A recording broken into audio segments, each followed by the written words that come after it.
and with me as usual is Rich. Hello, Rich. Hello. It is the year 1997, and it is. George Clooney is the sexiest man alive, I think. I'd imagine he is. I actually don't know that, but I'd imagine he is. The Spice Girls are cool. Yeah. I do a podcast about the 90s. You'd think I would more about 1997. So we're talking about the 1997 offseason in our first edition of this NBA 20 years ago series. And, we're coming off the Bulls winning their second championship in a row, their fifth in 7 seasons, of course, beating the Jazz in 6 games. But all was not necessarily well with the Bulls. There was a lot of drama going on, and not the future for the Bulls was a little bit uncertain. You got Pippen, who's rumored to go to Boston, which is fine, because I'm kind of over the Scottie Pippen thing. This is actually interesting. I read this in the Tribune, of course, earlier today. Or actually, it was back in June. It's, of course, September now, but back in June. This is the Bulls. They were considering trading Scottie Pippen to the Boston Celtics for the number 3 and number 6 pick in the NBA draft. Of course, that did not happen, but very interesting there. The Bulls reportedly would have used the picks to select Utah forward Keith Van Horn, Kentucky guard forward Ron Mercer, and guard forward Tracy McGrady. So that could have been the new Bulls. I like that they kept Pippen, but, I'm kind of interested in a little Keith Van Horn, Ron Mercer, Tracy McGrady, Michael Jordan, Tony Kukoc mix. I think that would be pretty fun. How are they going to how are they going to get all 3 if they? I have no idea. Picks, so. The Tribune would never lie about this, so I don't know. Somehow they were going to get all 3. Was this from? Oh no! Sorry, I missed a gigantic word there. Select from among those 3. So 2 of those 3 they would acquire. Either Keith Van Horn, Ron Mercer, Tracy McGrady. I'm hoping Keith Van Horn and Ron Mercer. I don't know anything about this high school kid, and I don't like high school kids. I don't trust them in the league. I want Van Horn. I want Mercer, especially Ron Mercer. That's a reliable player right there. They only grow good ones in Kentucky, right? You're not gonna. This McGrady guy, who the hell knows what's going to happen with him? He's a high schooler, It's crazy. Yeah, we want established college players. We exactly. From the United States, quite frankly. Yeah, we don't really want anyone from any other country other than the United States. No, I know. There's like this dirt guy that I see in Germany. Who knows what's going on with it? Germany? Like, they don't play basketball in Germany. What the hell is he doing? No, but right. There's other issues too. You got Phil Jackson. His contract's up. General Manager Jerry Krause and Chairman Jerry Reinsdorf told him last week that if he wants to coach another year, they would see after the draft. Of course, the draft didn't trade Pippen.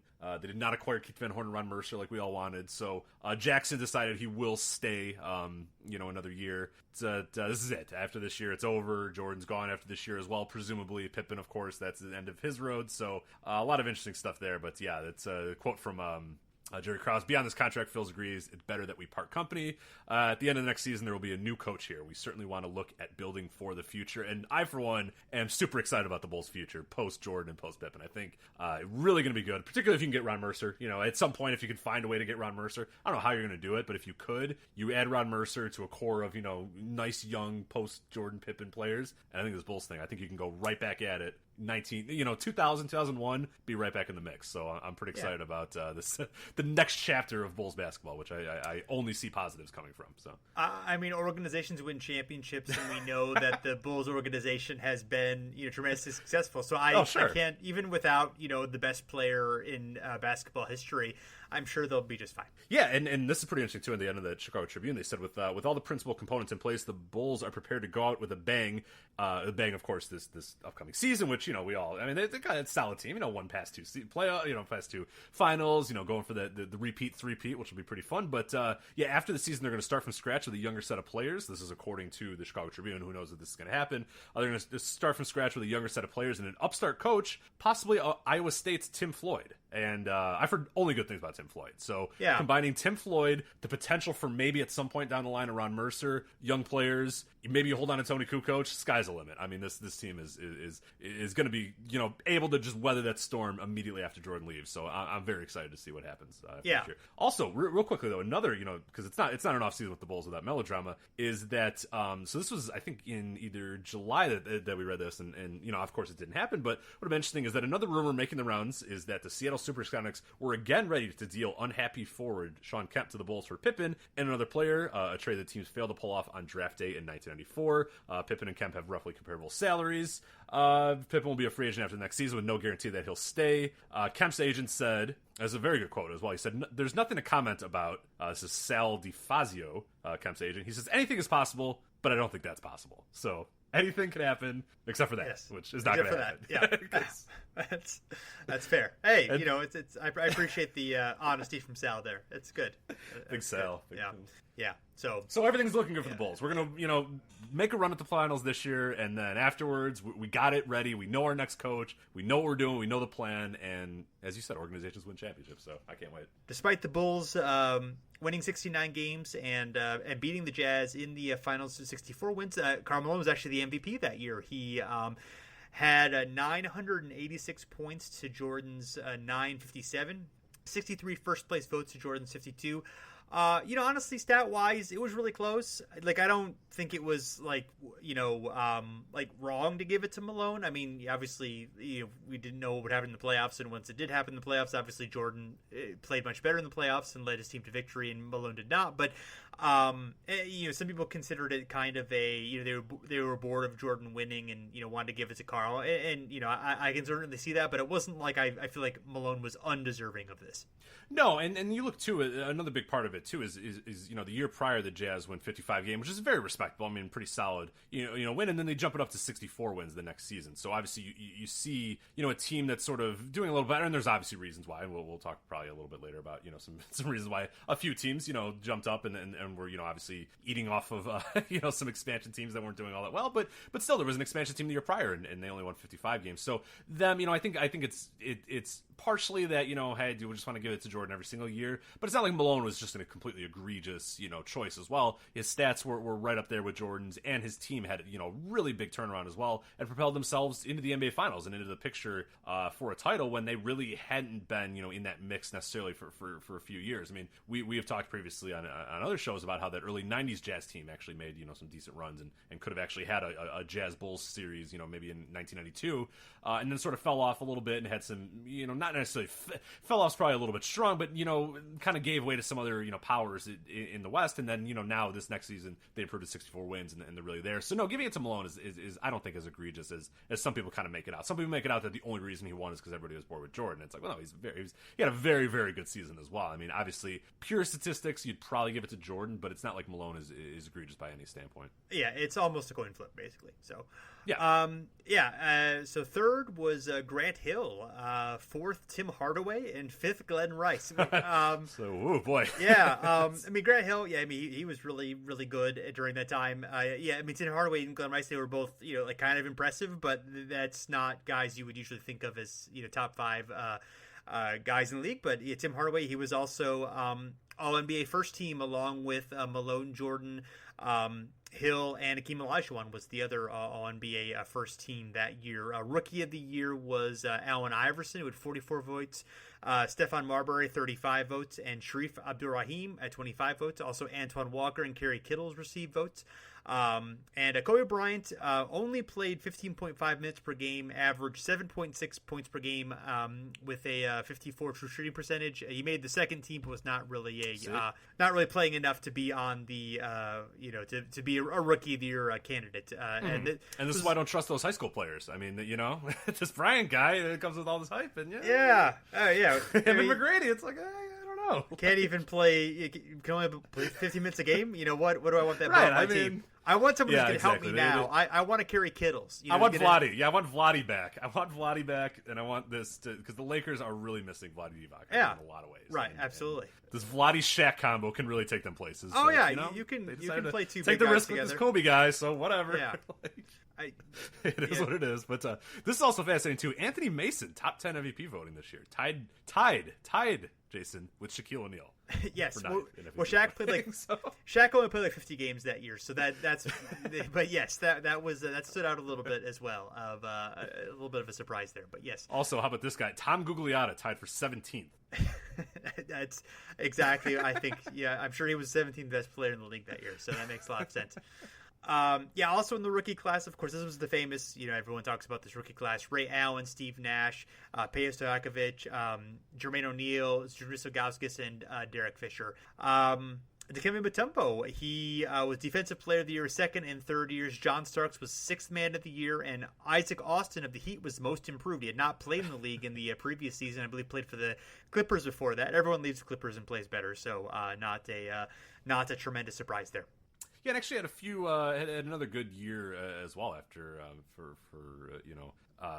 a little bit. I mean, he was a guy who had a real odd little career resurgence when he was 28, 27, 30, and then kind of fell off a cliff after that and really was never heard from again after, I believe, either 2001 or 2002. So pretty interesting there. But yeah, for him to win Most Improved is interesting. I think he played in either France or Turkey as well before. So Isaac Austin there. Yeah, it's interesting.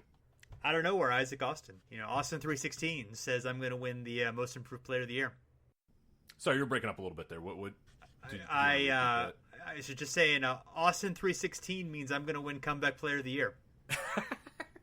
I don't know what that means, Jason. What do I? Let me. No, yeah. No, I know what that means. You're right. You know what that means. Yeah. Yes. Yeah. Of course. I was know what that means for a year. Yeah. Yeah, I did. You're right. Yeah. But, it's. Yes. You're right. He had played his neck. Though. I don't know if that Stone Cold guy is gonna really do anything either. I mean, I don't know if you saw SummerSlam '97. I know we talked about it, but I don't know if you actually did. But Owen Hart dropped Steve Austin on his neck and it broke. So, he may never wrestle again. I don't know. 1998 is going to be a tricky year for WWE. WWE? I don't know what that is. I'm trained. I'm too trained. Yeah, what is WWE? Why would you call it E? That's weird. I don't know why you would do that. I don't. Why would I replace the E with an F? That is so. I don't silly. know. What came over me? I apologize for that egregious, but I do know what Austin 316 is. Yes, you're right. Of course I do. I'm wearing that shirt right now, and it's either this or my Cartman shirt. I either wear one of the two, and of course, right now, I'm wearing shirt, so. Yeah, it's good. Yeah, I'm wearing a Cartman shirt as well, and I am. Right. And oh my God, I can't believe they killed Kenny. Yeah, can you believe that? I'm wondering if they're going to be able to kill Kenny every single episode for how many more seasons is going to go on with this killing Kenny. No more than 5 seasons, I don't think, before. Right. Well, I mean, it's not that the show's going to last very long either. Yeah, the show's the shelf life of that show in general. I mean, it's a bunch of foul-mouthed children. And it's a cartoon. I mean, 3 seasons, 4 tops. If Comedy Central even lets it go on that long. So. Yeah. Right. Yeah. Excellent point, which I think you're predicting the future very well here. So one odd thing is that there was a record number of coaching changes. In fact, there were 12 new coaches who were going to start full season. So some of them had been replacements from the previous season, but there were, at least starting their full year, there were 12. So the Pacers went from Larry Brown to Larry Bird. The Sixers went from Johnny Davis to Larry Brown. The Celtics went from ML Carr to Rick Pitino. More about Pitino in a few moments. The Blazers went from PJ Carlesimo to Mike Dunleavy. The Warriors went from Rick Adelman to PJ Carlesimo, which was this was the second time that Carlesimo had actually succeeded Adelman in a job. He'd already done that for the Blazers before. The Nuggets went from Dick Motta to Bill Hanslick. The Magic went from Brian Hill to Chuck Daly. The Grizzlies went from Brian Winters to Brian Hill. And this was also the first full seasons for Greg Popovich of the Spurs, obviously, Eddie Jordan of the Kings, Bernie Bickerstaff of the Wizards, and Danny Ainge of the Suns, who had replaced Cotton Fitzsimmons very, very early in the previous year. So he basically was his second season. But technically, he had not done a full season before. So anyway, interesting. Yeah, pretty crazy there. Yeah, real crazy. And a lot of the same names going to different places. It wasn't like there was a full clean sweep. Like you have a lot of guys that are just kind of moving on to some upgraded jobs and some getting sent off and downgraded in some ways. But it's crazy the amount of movement that season. Just I wonder if there was a particular reason for it. If there's any sort of theories as to why it was so nuts that year. But. Yeah, well, there was a lot. Coaching salaries were escalating a lot during that time, so that was part of it. Obviously, that brought Pitino away from Kentucky into Boston. Larry Bird becoming coach of the Pacers was a huge deal. I mean, that was a really big thing at the time. He had never coached before. He brought in brought in Rick Carlisle and brought in an experienced staff, a bigger staff than was kind of traditional at the time, and did a lot of deferring and we're going to talk about it as things go along. But the Pacers had a lot of success once the Pacers reached a certain level with Larry Brown, but Bird was able to kind of have a different approach, and they succeeded in an even higher level in '98 and going forward. But I think it was between that and Pitino, I think, were really the two ones that were a big deal at the time. Pitino's coming in Boston, not only is going to be the coach, but is the GM and president of the team. Red Auerbach actually was his title of president of operations was taken away from him. He was given a different title. I mean, he was still around and was an advisor, but but that was definitely kind of an ego thing. I mean, hard to imagine the Celtics doing that, but they had struggled, for a few seasons after, Bird and McHale and Parrish, retired or left the team, and they were really that was quite a controversial move, and one that obviously events are going to happen over the next few seasons that we're going to be talking about going on, so we don't need to get into it too deeply, but he had ideas of running a press. We're going to see who he had. They had 2 picks in this draft. We're going to see who they picked and how quickly they changed things around. It definitely was a guy who was going to put his imprint on that team pretty quickly. Yeah, the Pitino thing I remember being, and even bringing back in a lot of the old articles at the time, and that was a game changer. I mean, that's a guy who's an established, top-tier college coach coming into the pro ranks, and that was while that was still, we've seen in, recent years, of course, jumping ahead to a little bit of our future, but, we've seen that it's, not as big of a deal now. People sort of understand that there's kind of that learning curve, but we're talking about, 1997, taking ourselves back in that point. This was a time when that was still a very big deal, and that was still a big coup to get a guy, especially a guy like Rick Pitino, who had a ton of success as well, and give him the reins to an NBA franchise too. It seemed like, everybody seemed to think, okay, well, this is going to work because this is a basketball mind, this is a basketball guy, he gets it, he knows what is going on, and this is a franchise that a once great franchise that needs a swift kick in the ass, and Pitino's the guy that's going to give it to him. So definitely interesting to see sort of what was being read about it, or what was being written about it at the time, and it seemed like most people were on board, and it seemed like it was going to go well for a while, and then we'll talk about it, but yeah, and Pitino had success with the Knicks, coaching before, so he had some NBA experience, and wasn't like he was completely there. And other college coaches who come in, obviously John Calipari, who was still coaching with the Nets, and that had actually gone reasonably well to start off with. I believe they made the playoffs that year for the first time in a while. So things once Calipari and Pitino did not do well. The idea of hiring college coaches kind of went away for a while. There have been a few major instances, obviously Brad Stevenson, Billy Donovan in recent years, but those were kind of I think the 2 cautionary tales where the NBA moved away from that. Tim Floyd as well, who we might become the Bulls coach at some point. Also another one where that's became a difficult situation. Yeah, no, certainly. Yeah, and one of our favorite topics that we've talked about a bit before, but this was really a watershed year in new jersey redesigns that were basically universally awful. Yeah, this is we had an old episode about the 1999 that we decided was the worst year in Jersey history. A lot of them kicked off here in this 1997 season.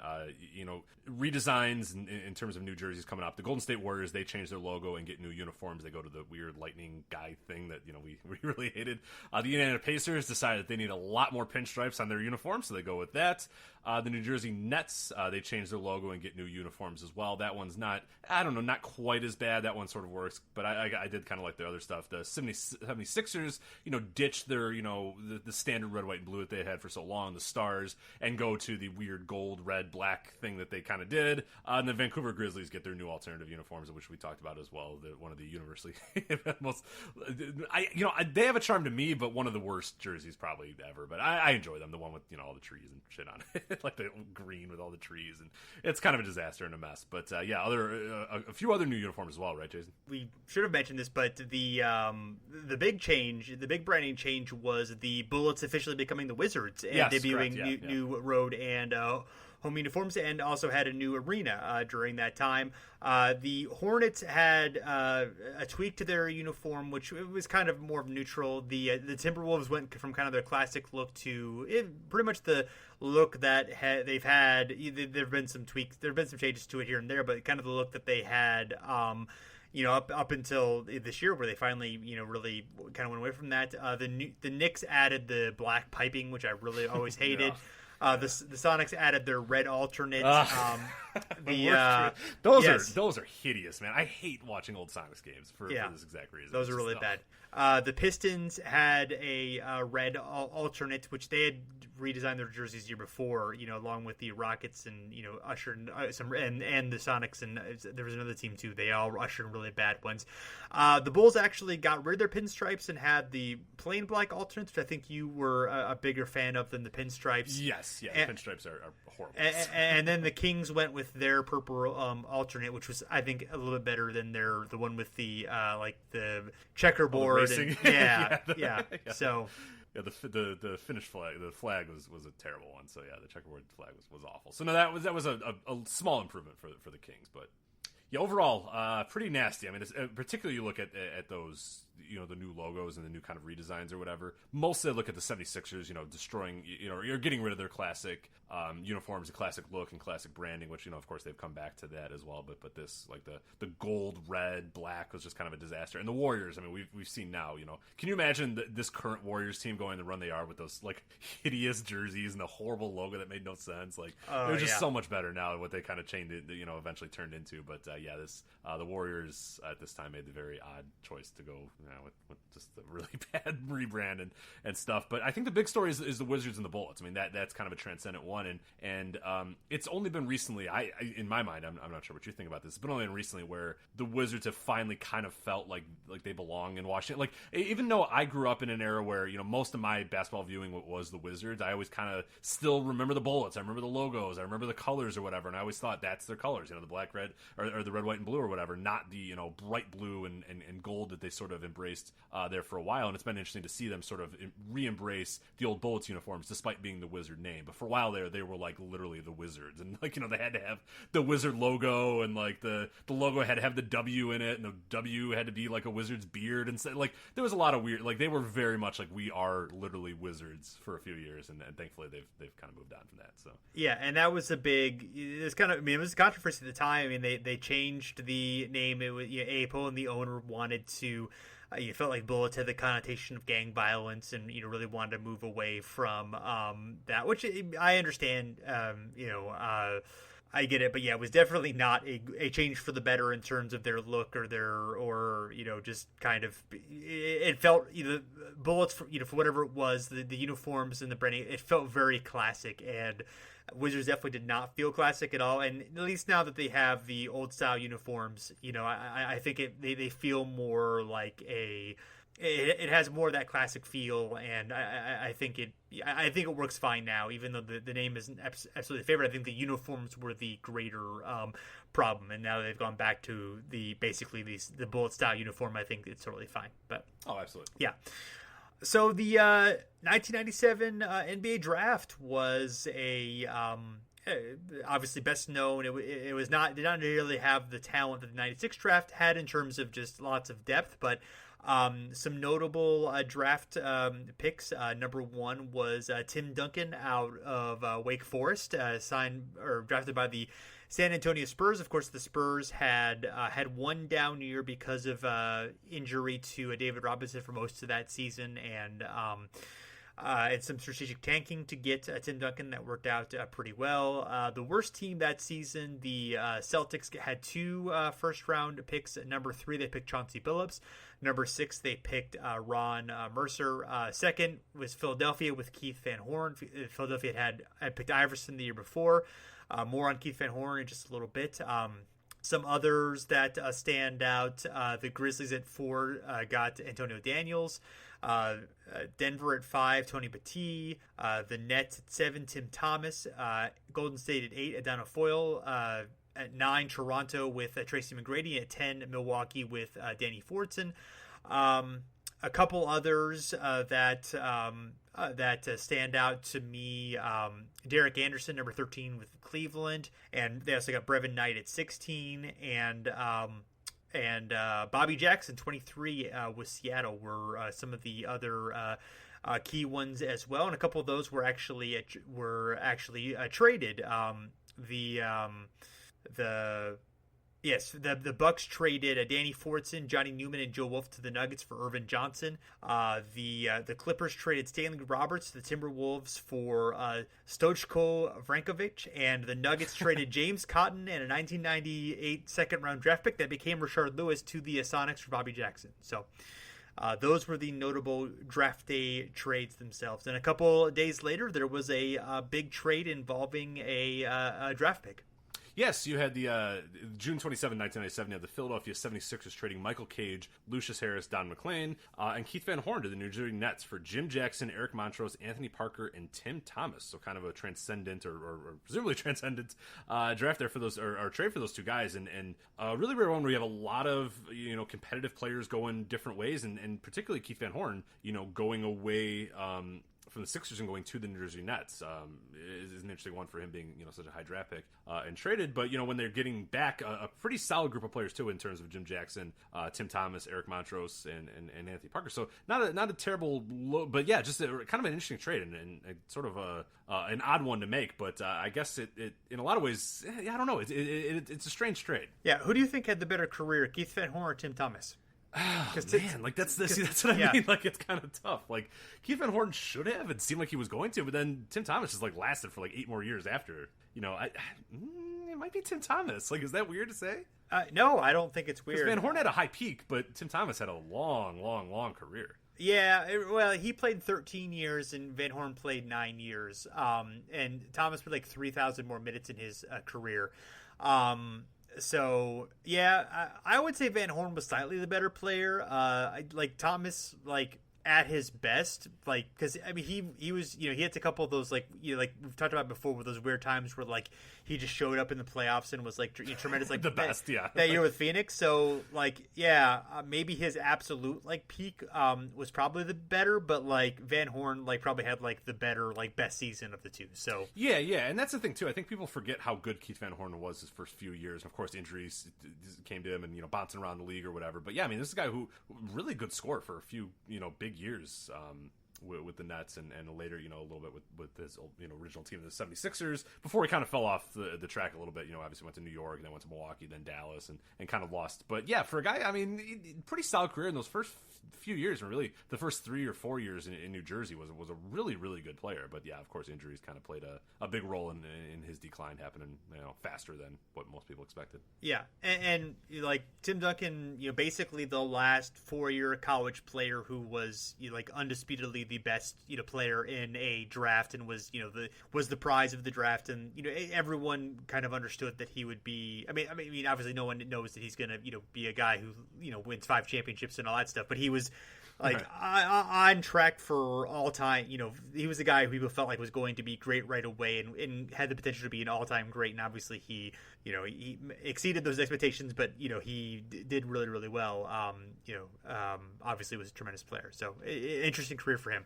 Yeah, no, absolutely. Oh yeah, which is obviously cover of NBA Jam. A little bit of an understatement. Well. Interesting career for him, but yes, he was. It's weird, one of those weird things. It's he did just about as well as everyone kind of expected him to do. Yeah. So right. Yeah. So yeah, the free agency, if we're looking at later in the summer as we get into July and August, 96 again was a year where obviously Shaq went to the Lakers. There was a lot of player movement, a lot of big things happened. This year, not so much. Kind of staying with their teams immediately. Jordan and Rodman re-signed with the Bulls. Sam Cassell goes back to the Nets. Joe Dumars goes back to the Pistons. Robert Horry back to the Lakers. Patrick Ewing back with the Knicks. Nick Anderson back with the Magic. Kevin Johnson and Rex Chapman back with the Suns. Ben Wallace, who was not really important at the time, but obviously became important later, re-signs with the Wizards. So those are some notable guys who basically within the first couple of years of free agency were already back with their team. So the one really big change in the first week of free agency was David Wesley of Boston signing with the Hornets as a free agent for 7 years, $20 million. Which that seems just nuts. Yeah, but yeah, solid player, but it seems crazy. The years more than anything. It's right.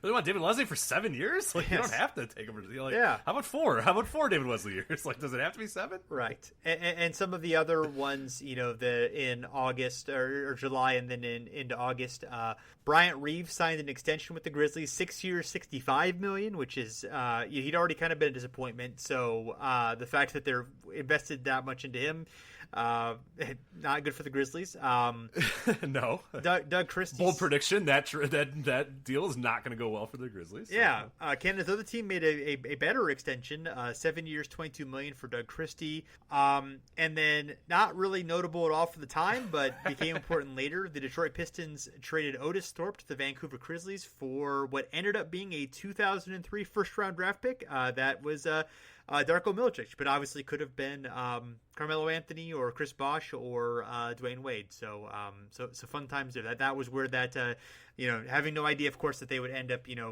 that trade would come to bite them in that way. Yeah, right. I do. One of my favorite things in NBA history, and whenever we talk about things, are like the deals where it's like, let's give you a draft pick in 10 years, like 2017, whatever, who cares? Like that happened with Baron Davis and the Cavaliers as well, where it's like, whatever, just there you go, and it ended up being Kyrie Irving or whatever. So, or the Clippers and the Cavaliers. But this one's particularly fun too because I mean you're looking at 1997 and 2003. They're like, whatever, this league's not even going to be around. Who cares? Like 2003, whatever, take it. Yeah, that's fine. And it's like, oh damn it, like we really could use that draft pick. I remember that draft lottery, because that was obviously, whoever's going to get the first pick is going to be able to get LeBron. And if the Grizzlies, who were, of course, by then in Memphis, if they had gotten the number one pick, they would have been able to keep the pick and get LeBron. And then I remember Jerry West's reaction to the guy quit. to not getting that. Stupid. Yeah. So he was not. He's like, haven't I lost enough? Like, I keep losing. Like, just come on. Can something come up, Jerry West, one time? Yes. So taking a slight break from the transactions, August 15th, 1997 is the release of the Shaq's summer blockbuster Steel. Oh, this is going to be great, right? Yeah, it's just going to be fantastic. Are you going to be in line the first day for watching Steel? Yeah, of course. Yeah. I mean, you got Quincy Jones, you got Shaquille O'Neal. That's it. But hey, Shaquille O'Neal, that's pretty cool. So yes, so Shaq stars as John Henry Irons and his alter ego Steel. In order to stop a weapons dealer, Irons and his partner Susan Sparks create a suit of armor that leads Irons to become the superhero Steel. So yes, Quincy Jones co-produced it. Yeah, I mean it's got to be great, right? It had put his name on anything that. Yeah, it had an estimated budget of $16 million and grossed just over $1.7 million at the box office. So this is, of course, before the time in which comic book movies were guaranteed to make money. They were not nearly as common during this time, and this they were also bad all the time. They were always bad, except for even the Batman, early Batman of the '90s. They were okay, but like Superman had historically been horrible. Pretty much every Superman movie. I don't know if that's a hot take for you, Jason, but they haven't been very good. But the era of like. I don't know if you're a big Christopher Reeves fan. I don't want to get, I don't want to. No, I'm not a big Superman guy, but I was like the first couple of Batman, the Michael Keaton Batmans. I do enjoy. Yes, those are solid. Those were good, but those almost defied like the comic book genre at that point, or the comic movie genre at that point. But usually, like you're saying, like they were not guaranteed successes at this point. And this is, you get Steel, a comic book, and then you get a star like Shaquille O'Neal, who wasn't just a basketball star too. This is a guy who was all over the place to transcend it.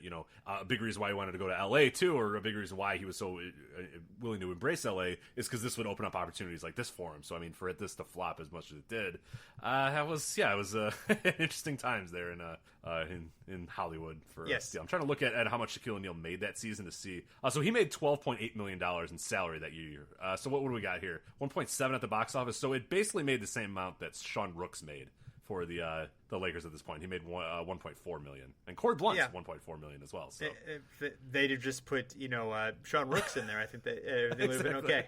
Well, Sean Corey Rooks Blunt, Steel. Yeah, right. Yeah, Sean.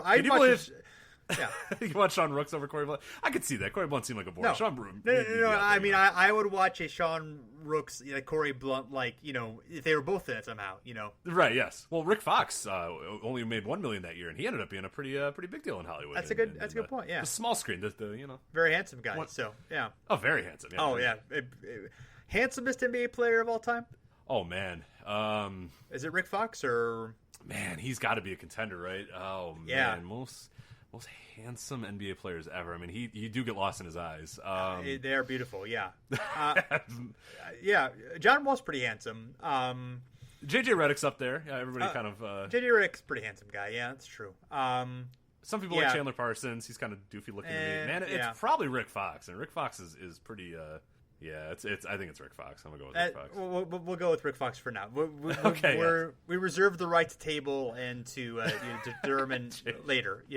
We'll do our Google image search. If you do a Google image search for most handsome NBA players, it brings up some very odd choices that I would not consider handsome at all. All right, well, fair enough. I'm not going to name them. That would be very rude. Yeah, they most of them will. Yeah, because we are two of the most handsome people. Oh, I forgot about Wally's World. Wally Zerbiak had a nice chiseled face.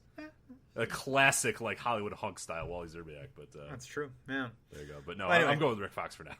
Fair enough. Yes. So, Dr. J, he was a really handsome guy too. Yeah. It's tough, Anyway, so Steel, despite not doing well, it lost slightly less money than the Dennis Rodman, Jean-Claude Van Damme, and Mickey Rourke movie Double Team, which came out in April. Made $11 million with a budget of $30 million. Double Team would end up winning 3 Golden Raspberry Awards for Worst Supporting Actor of Dennis Rodman, Worst New Star, also Dennis Rodman, and Worst Screen Couple of Rodman and Van Damme. While Shaq lost to Kevin Costner, who was in The Postman, as Worst Actor. So, I guess I don't even remember The Postman, to be honest. I thought for sure it'd be like Waterworld. I was like, what the hell? I don't even remember The Postman. Yeah, it was some like post-apocalyptic thing, I think. And he was big into that at that point. So. Was a Postman? Yeah. So I'm not gonna watch it. I never saw it. No. Yeah. So, have you ever seen Double Team? Double Team's all right. I like Double Team as a kid, and even today, it's like if you go in thinking it's gonna be like this great movie, like you're gonna miss out. But if you're like there for kind of like an hour and a half of camp, it's very campy, and that's fine. Like okay. I like Double Team. It's fine. I would not totally be against watching Double Team sometime. Maybe our Christmas special. We have to you and I. There you go. Live commentary. That's a great idea. Yes, I think we're gonna do that now. The thing where we get drunk and watch something. Yeah, that'd be good. Yeah, that's a great idea. Yeah, we'll get poor Curtis. Curtis has to come on. And Curtis has to come on, yeah. So, he's like, oh, really, guys? Like, you're going to make me watch Double Team? Like, yep. Yeah, exactly. Yeah, good call. I can't wait. Let's just do it tomorrow. Let's just, fair enough. Double Team thing tomorrow. Quite early. So, meanwhile, in actual basketball, some notable things that happened. The Golden State Warriors traded away Chris Mullin for Eric Dampier and Dwayne Farrell. So, Mullin said goodbye to the Warriors, went to the Pacers where Larry Bird was coming in. The Charlotte Hornets signed Bobby Phills from Cleveland as a free agent, 7 years, $33 million. Unfortunately, he passed away in a crash in 2000. Were you required to sign 7-year deals this year? Like, were you not allowed to sign anything but 7-year deals? Like, everybody's like 7 years. Like, that was the max you could sign at this point. Well, this is why there's a lockout coming. Right. Spoiler alert. What are we doing? So, presumably, I mean, the tensions are high, Jason. Yes. So the Phoenix Suns signed Tom Chambers as a free agent, August 22nd, 97, expecting to bring Tom back into the fold. Unfortunately, other things would happen, and they would end up trading Chambers to the 76ers for Marko Milic in November, almost exactly 3 months later, and Chambers would play one game before retiring that season. So with the Sixers. Marko Milic is not a real person. Is he a doppelganger? Does he look like Darko Milicic? I would hope. It's very possible. You have to do image search and I was sure they're not the same person. That's maybe why Darko wasn't very good, because it was like, I've already been in the league for like years. Yeah. I'm not sure, but because I don't know a whole lot about Marko Milic. That sort of extends my knowledge. I'm looking. They're not very similar at all. This one's 6. Marko Milic is only 6'6", so I do not think he is the same person. Well, I mean, he might have grown and became Darko. You're right. You're very right. I did not think that he, a late growth spurt for Marko Milic. So. Yes. So some other notable things: the Trailblazers signed Brian Grant for 7 years, $63 million. There was a bit of a snag there because there had to be a hearing to determine the status of center Chris Dudley and his. There was an issue of trying to circumvent the cat by renegotiating a contract to get an NBA minimum, but it ended up all working out okay, and Chris Dudley actually ended up signing with the Knicks, so everyone was happy with that situation, but briefly cause for concern. Robert Parrish officially retired on August the 25th from the Chicago Bulls, of course, ending his very, very long career, a 22-season career, in fact. So, you could definitely play your favorite 6 degrees.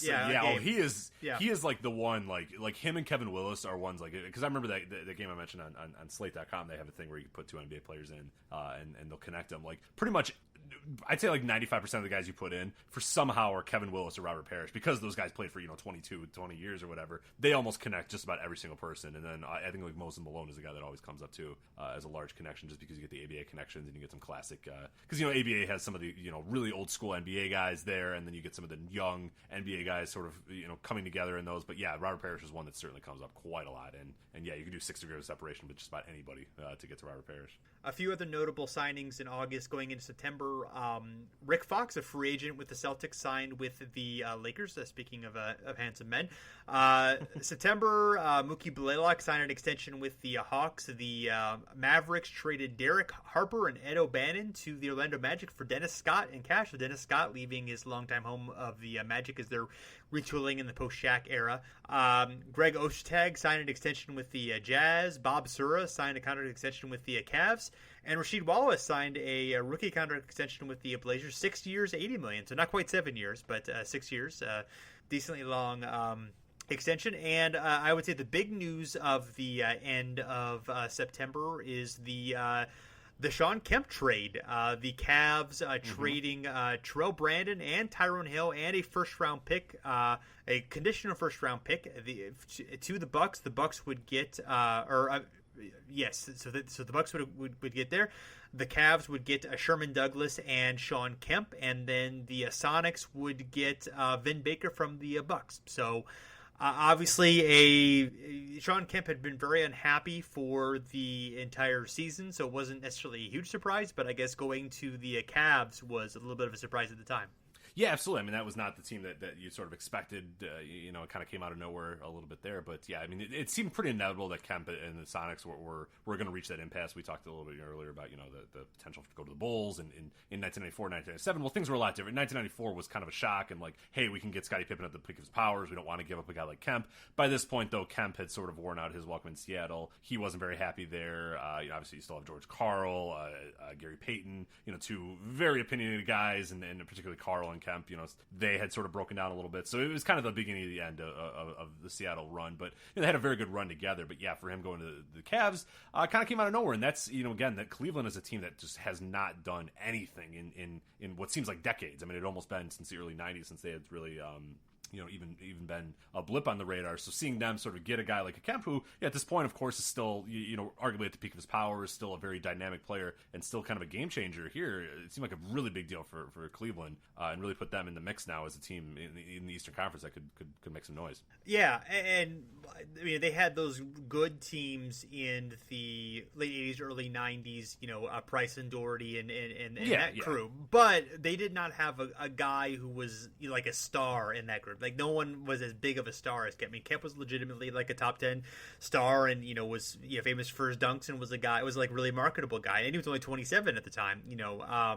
So he was theoretically in his prime, although things would later turn south for him. Although he did have a couple good years for the Cavs before that really happened. But yeah, the quotes from George Karl, never afraid to speak his mind. I think in a lot of ways our mental health got better today, our focus got better today, and he and Wally Walker, the general manager, basically said like, hey, he was great for us, even though things had not gone well for a while. There was some talk about there were some accusations from anonymous accusations that he had an issue with alcohol during the time, which he was upset with and felt the team didn't defend him from. But he wasn't the only one who was unhappy there. Vin Baker wasn't really happy in Milwaukee. He had some run-ins with the coaching staff, although he was sort of, kind of considered a good citizen. Kind of ironic given that what would later happen, that the alcohol concerns were with Kemp, not with Vin Baker. But the Bucks, they did get a couple good players. I mean, Terrell Brandon was real good, and Tyrone Hill was pretty solid. So, they actually did seem to do okay there. It was kind of a team where like it sort of made sense from every side, given the fact that the Bucks could lose Baker. The Kemp wasn't happy with the Sonics, and the Cavs. Even though they sacrificed some depth and they lost some guys in free agency, they did it. Kemp was someone who they could build around and be the next theoretically the next incarnation of the team, and and contend in a couple years once they could build around him. They had some cap space as well, some of which they used to increase Kemp's salary. But yeah, and the fact that they actually averaged the fewest points per game under Mike Fratello in 42 years. Part of that was because the NBA, the stylistic was slowing down, but part of that was just like the Cavs were just they had Terrell Brandon, Tyrone Hill, Mark West, Chris Mills, and Bobby Phills as kind of their main guys. So that's a slow team.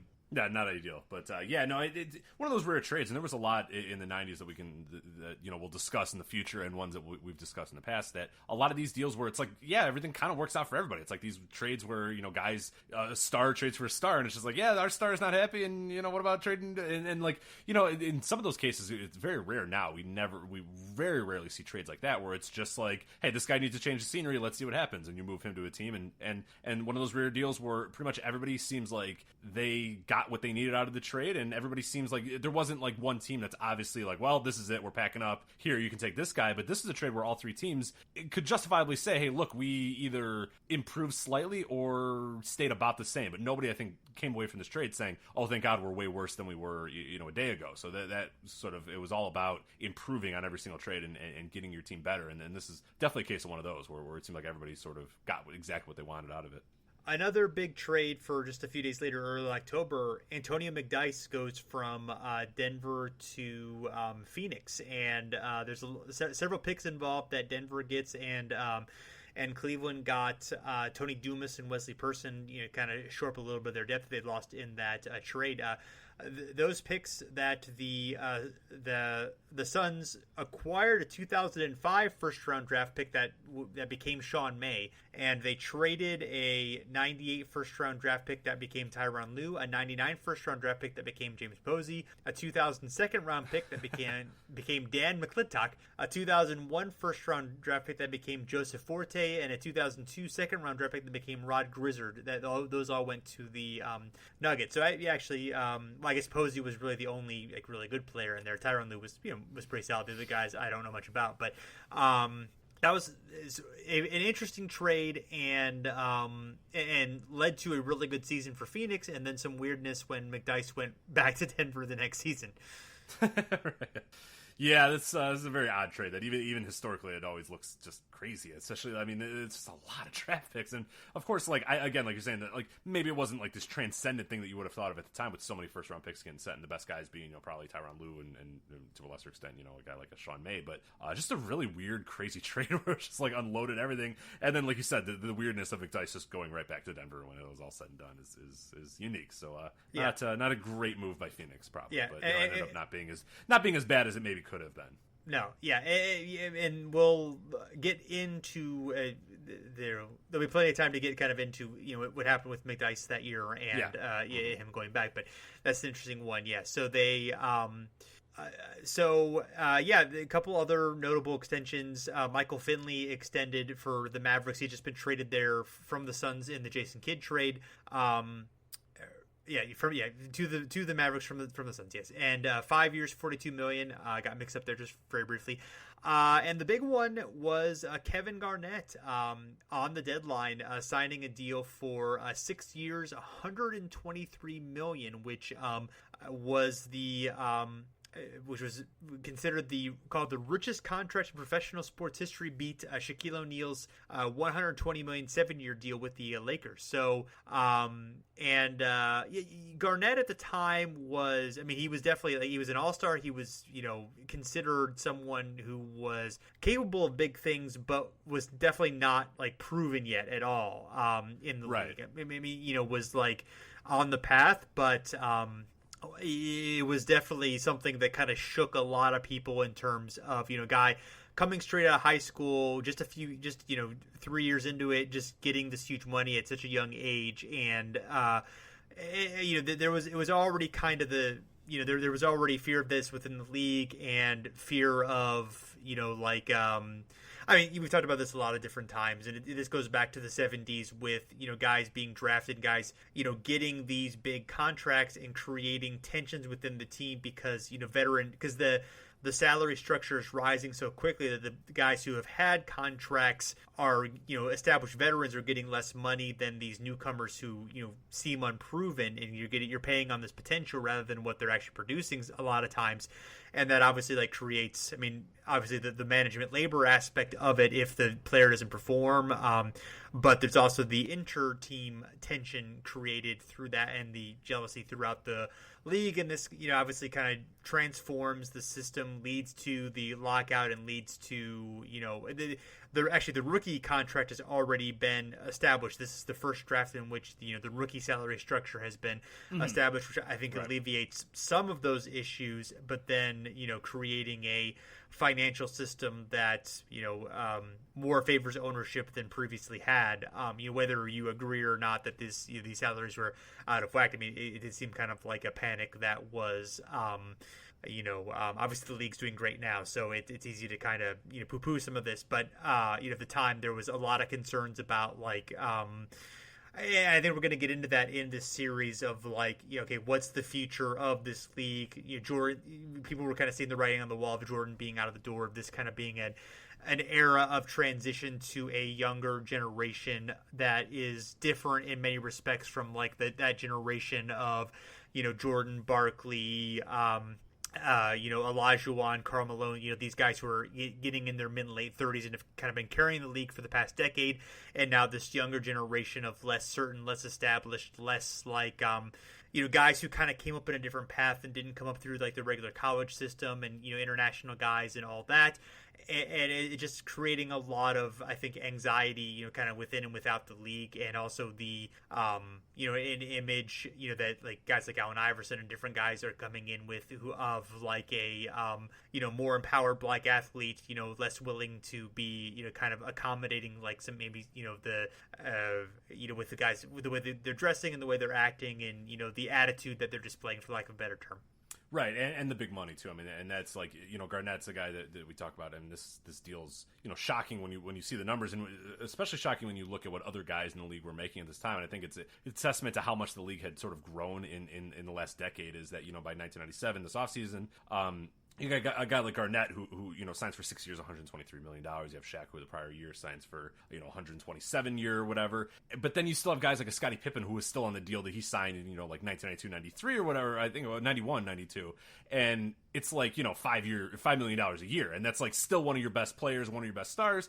But it's you locked into this deal in 1991, and this league now over the last 6-7 years has grown to such astronomical heights that Scottie Pippen becomes one of the he's out of the top 5 in terms of his team, in terms of single year payments or whatever. And it's you have a weird system here where again, and this often happens with sports, and it happens in a lot of labor issues in terms of sports, is that when it reaches a point where the rookies and the younger players seem to be getting a lot more than the veterans, particularly not necessarily a lot more, but a shockingly more than some of the veterans, that it begins to say, okay, this maybe is a little out of whack. We need to sort of regulate this a little bit to sort of let the veterans still make their amount of money, and then let the rookies make theirs. But I think more than anything, what's really interesting about this deal, and I think it did kick off a little bit more of what we'd see with rookie contracts and high school players and that sort of stuff, is that the Timberwolves, as you said, Garnett's good, but he's not great at this point. But they're basically assuming, almost for the first time in history. You really don't see deals like this, prior to this, where the Timberwolves are going out there and saying, hey, look, we think this guy's going to be a transcendent star. We're going to lock him up for 6 years, and we're going to lock him up to the richest contract ever. And this is a guy who really hasn't proven it on the court quite yet. And that seemed at the time, and you read quotes, and it's a shock to the system. People are not prepared for it. People are not really ready to understand that, hey, look, this guy's 21 at this point, 22, but we think once he grows and becomes 23, 24, 25, 26, he is going to be a great player. And that just wasn't the case when you didn't have guys come from high school, when you had a lot of players being 3 or 4 year guys. Pretty much when they were in the league, you knew if they could play or not. This is Garnett, where we know he's okay, we know he's good, but we don't know that he's great yet. And this could really have blown up in their faces, and really was a deal where it's okay, is this what we've really set the standard now, that guys that we think are going to be good, we're going to pay them a lot of money. And that was different, and that was unique at this time. Yeah, it is more for potential than it had been previously. There definitely were guys, 70s, 80s, and 90s who were, signing for what was kind of considered big money at the time, but this was just it on another scale, and with a guy who was younger, and just because obviously the NBA had grown as a sport. the money that the guys were making in the 70s was good money. It was bigger than had been made before, but this is just on such a grander scale, and the amount of long term, and and some of that in the 70s and early 80s was, as we've talked about before, some of that was deferred money, so it wasn't quite costing the owners as much as it would, what is guaranteed. Basically everything has to be up front, so or at least be paid out in the 6 years, so no more deferred payments like that. So yeah, it was kind of a revolutionary thing at the time, and obviously Garnett was more than proven to be more than worth it, but that was definitely a question at the time, even though he definitely looked like he had the tools and was an incredible talent. So yeah, I mentioned Scottie Pippen earlier and where he ranked. Sorry not to interrupt, but I mentioned Scottie Pippen a little bit earlier and where he ranked in terms of salary. So here's the Bulls' 1997-98 salary. So you have Michael Jordan, what we'll talk about here in a little bit, but he signed to a pretty decent one-year deal, $33.1 million. Ron Harper at 4.5, Tony Kukoc at 4.5, Dennis Rodman at 4.5, Luke Longley at 3.1, and then Scottie Pippen at 2.7. So you have Ron Harper, Tony Kukoc, Dennis Rodman, Luke Longley, all those guys making more than Scottie Pippen had made, mostly because he was kind of locked into a deal, and there was really, at that time, not a real good way to restructure a deal without a trade, and that's a big reason why the Bulls kept trying to trade him. It's like, all right, well, you can get a new deal if you can trade it, but if you're here, there's not much we can do, and that was another big issue as well, is you got a guy there, a perennial, second, the second best guy on a team that had just, won back-to-back championships, and, was going for a repeat, and he's out of the top five in his own team in salary, so you had seen how just the rapid change that had gone on in the NBA and the salaries and the explosion of the salaries and how deals were getting made. So it's just pretty fun there. But yeah, he's not even in the top. I think he's not even in the top 100 of salaries that year as well. Where you got guys like Brian Stith is like 59th at $4 million. Brian Williams for Detroit, he's at 58 with $4 million. I mean, Billy Owens for Sacramento. It was all about when you would sign these deals, and guys that were locked in really felt on the outside looking in.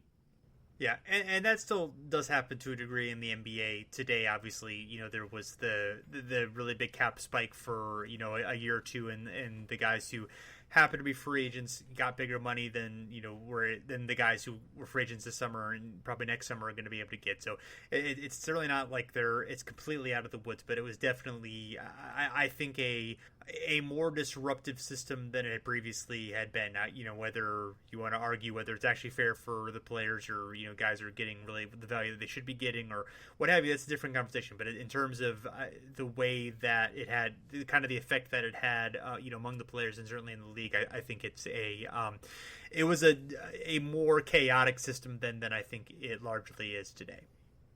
So anyway, Rich, is there anything else that you'd like to discuss about the 97 offseason? No, I think we got it all there. Well, a lot of interesting stuff coming up, and it's going to be an interesting season, so we're going to follow it the whole way through. But yeah, it's a little bit of moving and shaking in the league, but yeah, mostly in the coaching ranks. And the big story is, if the Bulls are going to be able to make the three-peat, if the Jazz have anything to say about it, and if any other teams emerge, and how some new faces, new places do as well. So yeah, it's going to be a very interesting season, a transcendent season in a lot of ways. So it'll be exciting to kind of talk about it over the next few months here. Yeah, it should be a lot of fun. So I'm excited about trying this out, both the podcast series and the Twitter account. So yeah, if you follow NBA 20 years ago, we have live, I'm putting that in finger quotes, not that you could see that on a podcast, but tweets of what was happening 20 years ago in the NBA. So whether there was big news that day or things like game results, and so lots of some cool videos, some GIFs, stuff like that. So hopefully that will be a lot of fun. We're still kind of playing around with exactly how we're going to be doing that, but it should be fun. And we'll be doing the podcast series. Of course, you can follow us regularly at Over and Back NBA, both on Facebook and Twitter. You can find us at The Step Back at fansided.com, and you can search for Over and Back on iTunes, Stitcher, or wherever you listen to your podcast. We would appreciate a rating and review if you enjoy what we're doing. So thanks for listening, and we'll be back again soon.